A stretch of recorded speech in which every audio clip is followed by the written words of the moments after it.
Un conte arabe dit que Nasreddin se plaignait sempiternellement de sa misère.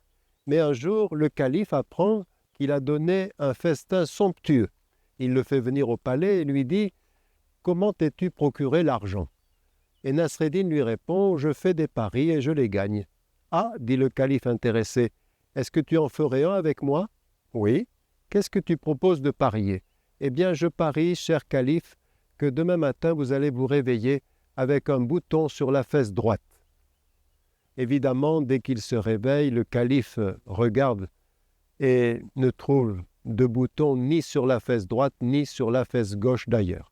Alors, triomphant, il fait appeler Nasreddin et lui fait constater qu'il a perdu son pari.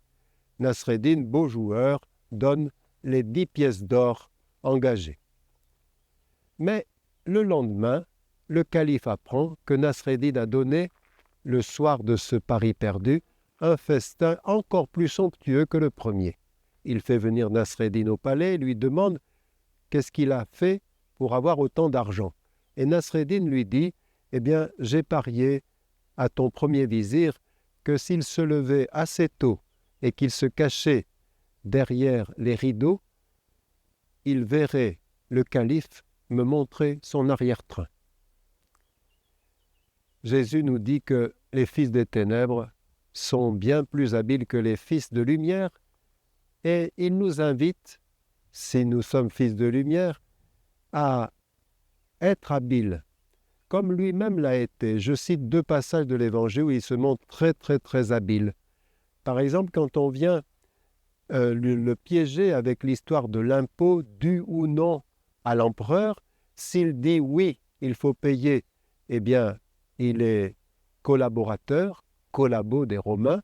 S'il dit non, il est résistant, rebelle, et il peut être dénoncé dans les 2 cas. Mais Jésus est très habile et il leur dit « Est-ce que vous avez une pièce sur vous ?» Or, il y avait à cette époque 3 sortes de pièces qui circulaient, les pièces des Romains, les pièces juives et les pièces dédiées simplement au temple. Or, c'est une pièce romaine qui lui présente, signe qu'ils sont compromis eux-mêmes avec l'occupant.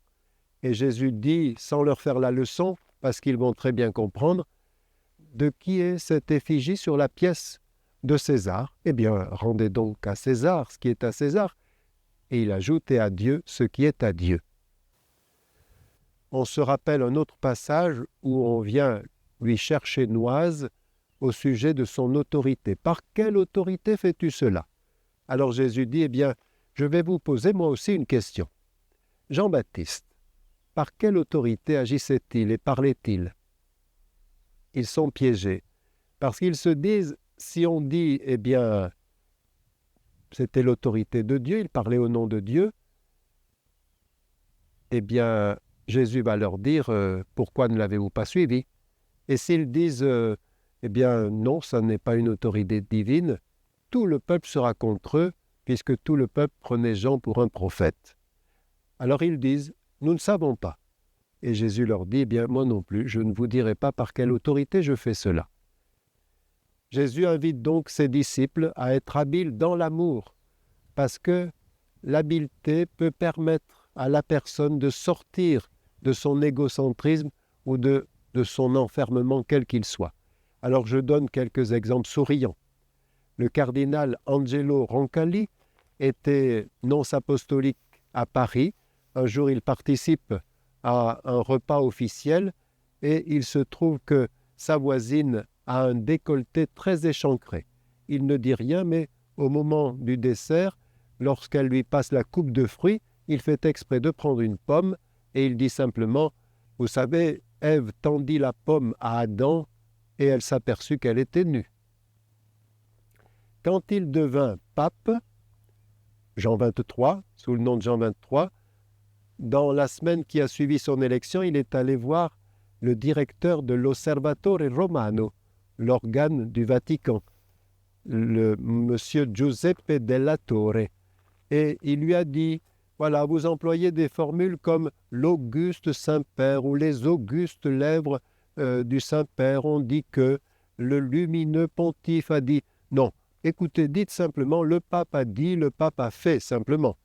évidemment, le sang aristocratique de Giuseppe della Torre n'a fait qu'un tour et il a été contrarié. Alors le pape lui a dit « j'aimerais mieux ». Or, le pape doit employer le pluriel de majesté. Il a vu que ça aussi, ça a contrarié Giuseppe, le rédacteur en chef. Alors il lui a dit « nous aimerions mieux ». J'avais conduit chez Monseigneur Brincard 4 jeunes collégiens qui n'étaient pas venus à la journée de préparation de la confirmation au cours de laquelle nous rencontrions précisément Monseigneur Brincard. Et j'avais trouvé un peu désagréable qu'il ne joue pas le jeu, qu'il n'honore pas la visite dans notre paroisse de leur évêque.